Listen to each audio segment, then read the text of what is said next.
여러분 안녕하십니까? 신학자 김근수라고 합니다. 이번에 새로 나온 책 예수운동 역사와 신학을 해설하기 위해서 제주도 이시돌 목장 삼매소 동산 옆에 그늘에 와 있습니다. 이 책은 예수 죽음과 부활부터 요한복음 탄생까지 공통년 30년에서 100년, 70년의 역사를 간략하게 소개하고 있는 책입니다. 예수운동 1세기 70년 역사는 유다 독립전쟁을 앞뒤로 예수운동 1세대, 2세대 이렇게 나눌 수 있습니다.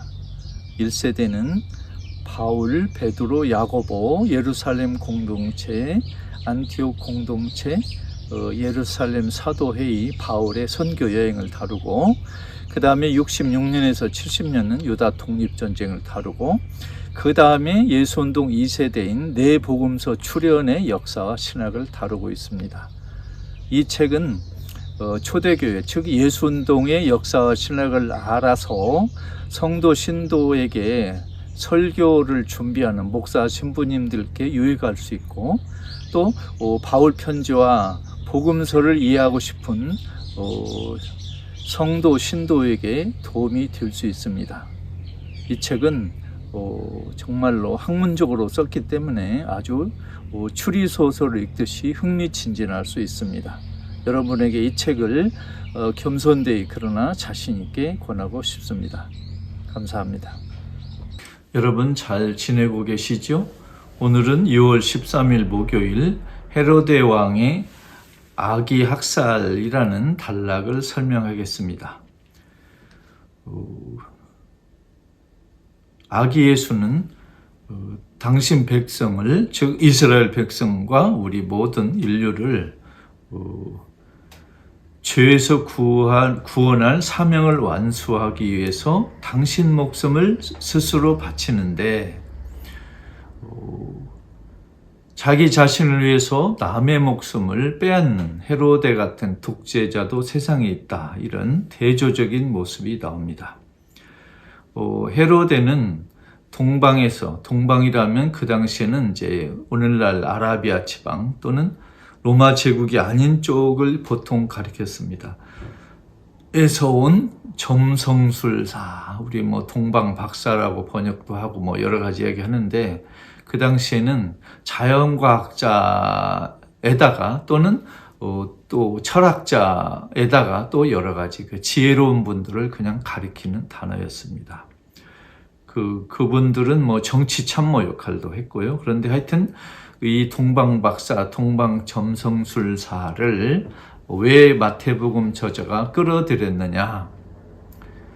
동방에 다른 이스라엘 밖에 뛰어난 사람이 있다, 이 말을 하려는 게 아니고, 예수가 세상에 왔을 때 예수와 같은 민족인 유다 민족은 예수를 환영하지 않고 받아들이지 않았는데, 오히려 유다인 아닌 백성들이 예수를 환영했다, 이 말을 하려고 동방의 점성술사 이야기를 끌어들였습니다.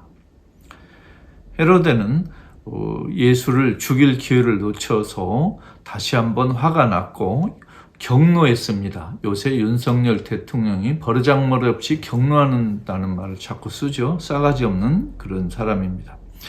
그래서 이 헤로데가 베틀레헴과 그 근처에 있는 2살 아래의 아이들, 남자아이들을 다 학살했다, 이런 기록이 지금 마태복음에 나오는데, 실제로 마태복음 말고는 이 헤로데 왕이라기보다는 영주, 요새 말로 하면 도지사 정도, 아니면 총독이란 말은 뭐냐면 독립적인 권력이 있는 게 아니고 로마 제국의 허가를 받아서 대리 통치하는 그 정도의 그 권력자입니다.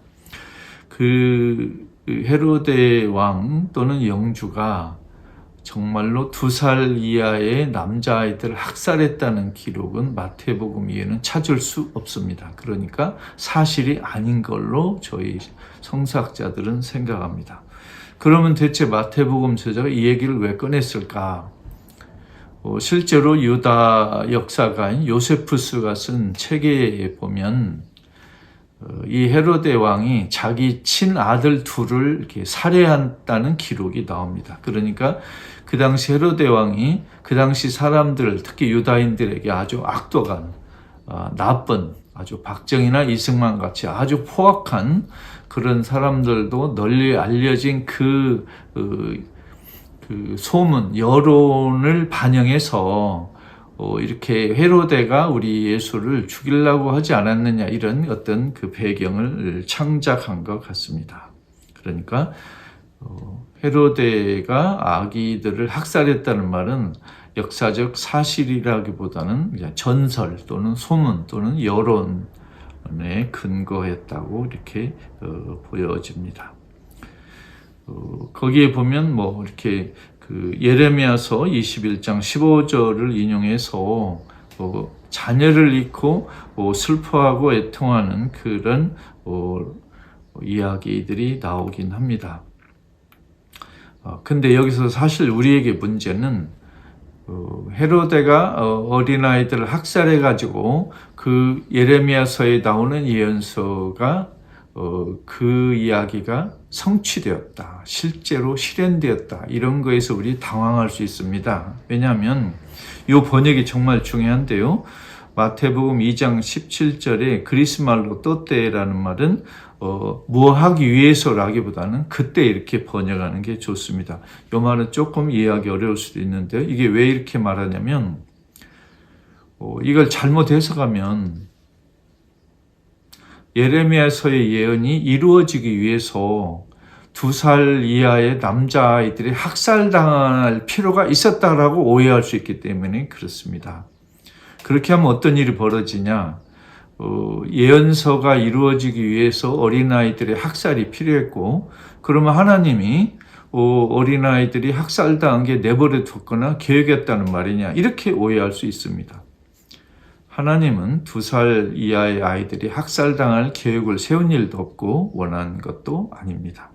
그래서 특별히 헤로데가 아이들을 학살한 사건이 역사적 사실이 아니고 전설 또는 풍문이라는 걸 감안하신다면 2살 이하의 아이들이 학살당한 사건의 그 책임을 하나님에게 돌릴 수는 없습니다.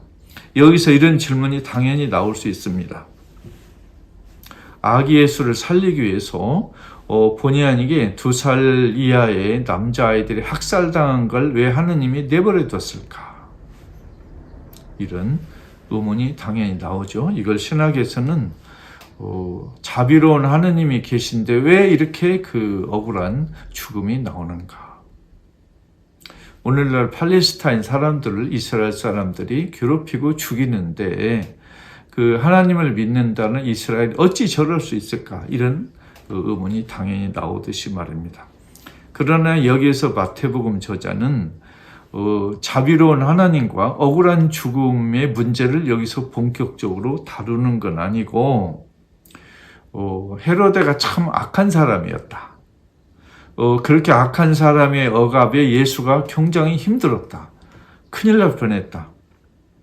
세상에는 하나님이 세상을 선하게 의롭게 창조했지만 살다 보니 악한 사람도 나오고 의로운 사람과 선한 사람을 괴롭히고 죽이려는 세력이 분명히 있다. 이런 역사적 현실을 마태복음 저자는 드러내고 싶어 하는 것입니다. 그래서 이 대목을 보고 죄 없는 어린 아이들이 학살당하는 걸 왜 하느님은 내버려 뒀을까? 아기 예수만 살리려고 꿈에 천사를 시켜서 이집트로 피신시키는 그 자비로운 지혜로운 하느님이 왜 헤로데에게 억울하게 죽은 저 수많은 아이들을 내박쳐두고 내버려 뒀을까? 참 하느님 나쁜 양반이다. 이렇게 오해할 필요는 없겠습니다. 그래서 성서는 정말로 제대로 정확하게 보지 않으면 엉뚱하게 불필요한 질문이 튀어나올 수도 있고 오해가 나올 수도 있고 그렇습니다. 그런 장면이 복음서 여기저기에 있기 때문에 그런 걸 정직하게 정확히 이렇게 설명하는 게 참 필요할 것 같습니다. 마태복음 저자는 아기들을 학살한 이 헤로데 이야기를 왜 썼느냐면 헤로데의 잔인함을 보여주려는 단순한 의도가 있었어요. 그리고 그 위험에 처한 예수를 하나님께서 보호하신다. 이 말을 하고 싶은 거예요. 그러니까 마태복음 2장은 억울하게 죽은, 역사에서 억울하게 죽은 많은 사건과 사람들, 우리 한국에도 많잖아요. 이승만이 그 포도연맹 사건으로 많은 선량한 시민들을 학살한, 이승만은 인류 역사에서 가장 많은 사람을 학살한 사람 중에 꼽힐 정도로 사악한 사람입니다. 히틀러도 그렇죠. 그래서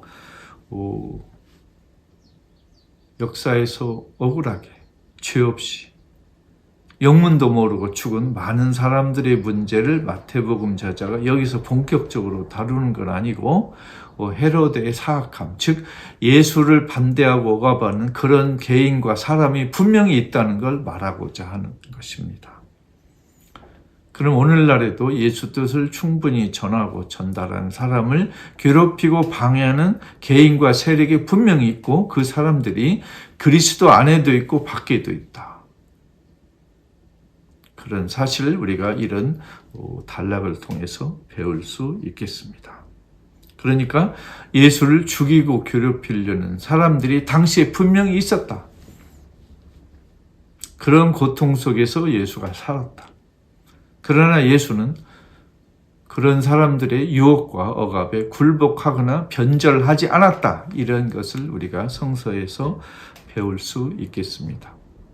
그러면 이런 기조를 볼 때 우리가 뭘 느낍니까? 아하, 예수 따라 살려는 우리를 괴롭히는 세력이 분명히 대한민국에도 있고 교회 성당 안에도 있고 정치권에도 있고 있다는 걸 분명히 알아야 돼요.